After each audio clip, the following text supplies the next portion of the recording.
আয়োজিত হলো দিশারির 50তম বর্ষপূর্তির অনুষ্ঠান। রবিবার কলকাতার রেটারি সদনে অনুষ্ঠিত হয়েছে এই অনুষ্ঠান। এদিন স্মৃতিচারণায় গান, শ্রুতি, নাটক, কবিতা আবৃত্তি সহ একাধিক কর্মসূচির মধ্য দিয়ে সাংস্কৃতিক অনুষ্ঠানের মাধ্যমে সুবর্ণ জয়ন্তী উদযাপন করেছে দিশারি। দিশারি সাংস্কৃতিক সংস্থা দীর্ঘ 50 বছর ধরে শিল্পকলা নিয়ে কাজ করে চলেছে। প্রথম পথ চলা শুরু হয়েছিল 1975 সালে হাওড়া শাখার মধ্য দিয়ে। পরবর্তীতে মধ্যম গ্রামেও আরও একটি শাখা খোলা হয় এই সাংস্কৃতিক সংস্থার তরফে। এই দিনের এই অনুষ্ঠানকে ঘিরে রোটারি সদনে বসেছিল চাঁদের হাট।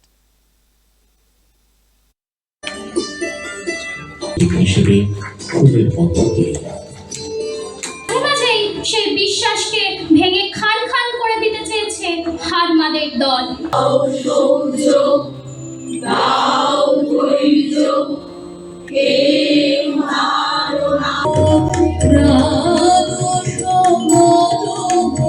তাদের কুকুর বাঁধা পড়তেছে ঘেউ ঘেউ।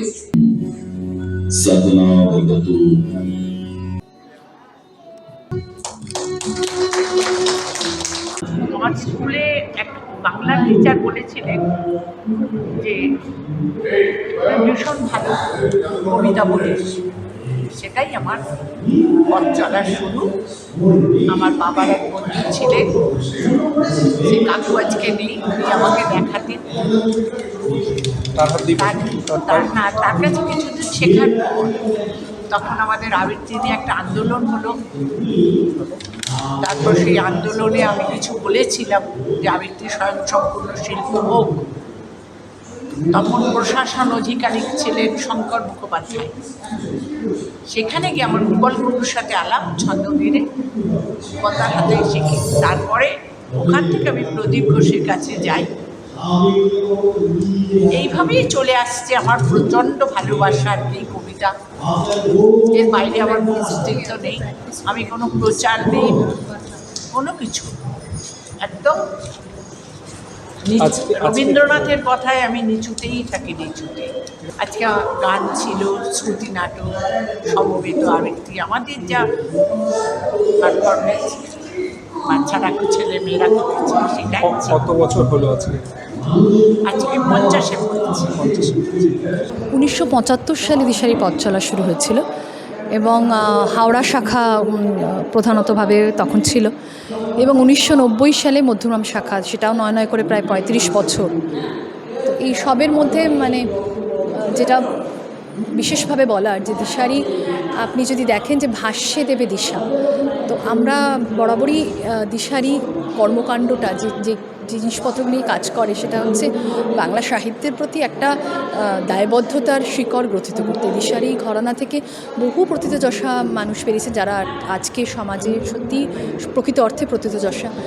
স্বামী প্রজ্ঞানন্দ মহারাজ, মহাপ্রজ্ঞানন্দ মহারাজ বেলুড় বুদ্ধ মন্দিরের প্রেসিডেন্ট, সুদীপ্তা চক্রবর্তী, বিদীপ্তা চক্রবর্তী, অর্পিতা পাল, এরা সবাই দিশারির ঘরানা থেকেই বেরিয়েছে।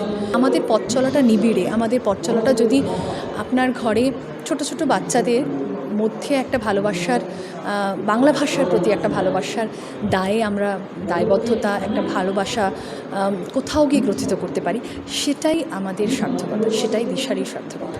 অসম্ভব ভালো তাপসীদের এবং তার নিষ্ঠা এবং তার এতদিনের কাজ যেভাবে তিনি করে এসেছেন, তার সেটাকে সেলিব্রেট করার এইরকম একটা 50 বছরের কীর্তি এবং সেই অনুষ্ঠানে ডাক পেয়ে আমার অসামান্য লাগছে, আপ্লুত লাগছে। আমার নিজেকে মনে হচ্ছে যে আমি ধন্য। কবিতার জগতে এইভাবে আমার ডাক পড়ায়। আমি নিজে এমনি নাটক নিয়ে সারাক্ষণ থাকি, নাট্যচর্চাই আমার জীবন, কিন্তু তৎসঙ্গে কবিতা সেখানে আছে তার সঙ্গে। তো সেইখানে সেই বাচ্চাদের কবিতা শুনে, বড়দের কবিতা শুনে বিশেষ করে আমার অসম্ভব ভালো লেগেছে। তাই বাচ্চাদের জন্য আমি একটি গল্পও পড়লাম, রূপকথার গল্প, ঠাকুরবার ছবি থেকে শুরু।